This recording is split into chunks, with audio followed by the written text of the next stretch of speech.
सात संगत जी, प्रेम से कहना धन निरंकार जी।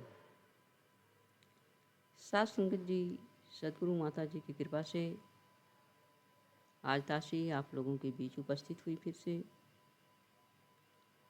और ताशी के विचार का आज विषय है कि हमारे जीवन में इस ब्रह्म ज्ञान का मोल कितना है।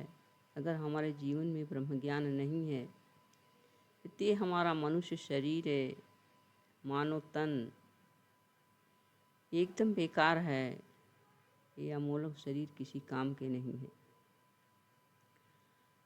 सात संगत जी, मानव शरीर मिलने के बाद हम अपने को बहुत महान मान लेते हैं कि हमारे जैसा कोई नहीं है। हम सारे भोगों को भोग रहे हैं। हमारे पास महल है, अटारी है, ऊंची ऊंची पद प्रतिष्ठा है, राजा हैं, महाराजा हैं, प्रधानमंत्री हैं और भी सांसारिक ओहदे हमारे पास हैं सात संगत जी। लेकिन ये सब एकदम बेकार है, क्योंकि परिवर्तनशील है और यहीं पर रहना है। इसका हमारे जीवन में कोई मोल नहीं है। सात संगत जी, इसी पर एक दृष्टांत ताशी आप लोगों के बीच रखेगी। एक राजा थे। राजा बहुत महान थे, उनके पास सब कुछ था। एक दिन राजा के मन में आया कि मेरे दरबार में बड़े बड़े शिल्पकार विद्वान हैं, बड़े बड़े कलाकार हैं, जितने भी अव्वल हैं दुनिया में सब मेरे पास है। सब कुछ है मेरे पास। संसार की ऐसी कोई वस्तु नहीं है जो मेरे पास नहीं है। लेकिन मेरे दरबार में एक मूर्ख नहीं है। क्यों ना मैं एक मूर्ख रख लूं। एक दिन राजा ने यह विचार अपने मंत्रियों के सामने रखा सभा में और कहा कि मेरे दरबार में कोई मूर्ख नहीं है, एक मूर्ख रखा जाए। राजा की बात सुनकर सब हैरान हो गए कि राजा को क्या हो गया है कि राजा दरबार में एक मूर्ख रखना चाहते हैं। राजा का आदेश था, मूर्ख की तलाश की जाने लगी।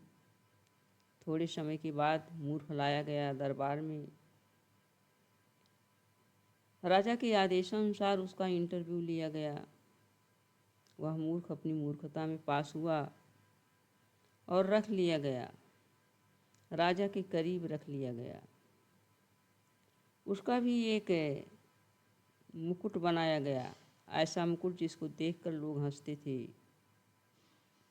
समय बीतता गया, मूर्ख राजा को हंसा दिया करता था। राजा को बीच बीच में उनका मनोरंजन किया करता था। कुछ समय के बाद एक बार राजा बीमार हुए। बहुत इलाज होने के बावजूद भी उनको आराम नहीं मिला और वैद्यों ने ये बता दिया कि अब राजा का अंत समय आ गया है। सबने पूछा, राजन आपकी कोई इच्छा? राजा ने कहा, सब तो मिलने आ रहे हैं, सभी लोग मिल रहे हैं, लेकिन वह मूर्ख नहीं आ रहा है। मूर्ख को मेरे सामने लाया जाए। मंत्री लोग सोचने लगे कि राजन, आपका अंत समय है, आप अंत में एक मूर्ख से क्यों मिलना चाहते हैं? मूर्ख क्यों लाया जाए? राजा ने कहा, कोई बात नहीं, मेरे सामने मूर्ख लाया जाए, मुझे मूर्ख की याद आ रही है। मूर्ख बुलाया गया। मूर्ख ने पूछा, राजन आपको क्या हो गया है?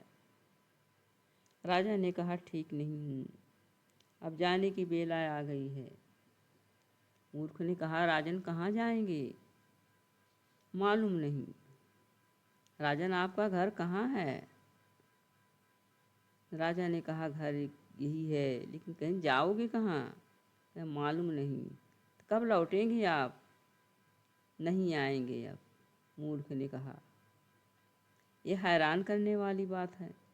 जहाँ तो आपको रहना नहीं, वहाँ क्या नहीं बनाया, सब कुछ बना लिया। या आप महल अटारी, इतना बड़ा राज्य, सब कुछ बना लिया। और जहाँ आपको हमेशा रहना है, जहाँ से लौट कर अब आने नहीं है, वहाँ कह रहे हैं कि वहाँ घर नहीं है, पता नहीं कहाँ जाना है, वहाँ से लौट कर आना नहीं है। ये बड़े हैरान करने वाली बात है। राजा ने कहा कि वहाँ घर तक नहीं और अपना मुकुट उतारा, राजा को पहना दिया। सत्संग जी, मूर्ख ने अपना मुकुट उतारा और राजा को पहना दिया और कहने लगा कि मैं समझता था कि मैं ही मूर्ख हूँ, आप तो मुझसे बड़े मूर्ख ठहरे। आपके बराबर मूर्ख है कौन है कि जहाँ पर हम थोड़े समय के लिए आए हैं, वहाँ पर इतना सब कुछ बना डालते हैं, बनाते चले जाते हैं। अब जहाँ हमारा असली ठिकाना है, जहाँ से हमें फिर आना नहीं है, वहाँ हमारे लिए कुछ नहीं है। यहाँ तक कि यही नहीं पता है कि हमें जाना कहाँ है, किस घर में हम प्रवेश करेंगे। साधुसंग जी, राजा हैरान हो गए। भाव यही है साधुसंग जी, आज दुनिया यही कर रही है।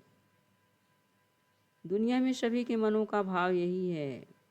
मानव शरीर पा लिया, थोड़ा बड़ा हुआ, बहुत सारी उपाधियाँ प्राप्त कर ली, मान प्रतिष्ठा प्राप्त कर लिया, गाड़ी बंगला बना लिया, सब कुछ बना लिया। जाने की बेला आ गई बनाते बनाते। अब कहाँ जाना है इसका पता ही नहीं है।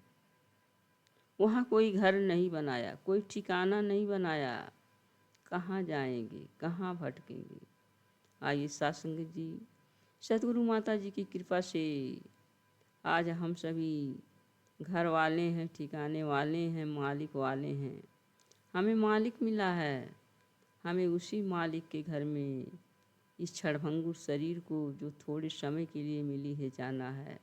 तो अरदास करें सद्गुरु माता जी से, जैसे अपने चरणों से आपने जोड़ा है, वैसे अंतिम श्वास तक जोड़े रहिएगा और हम असली ठिकाने में ही पहुँचे, असली ठिकाने में ही पहुँचे। प्यार से कहना, धन निरंकार जी।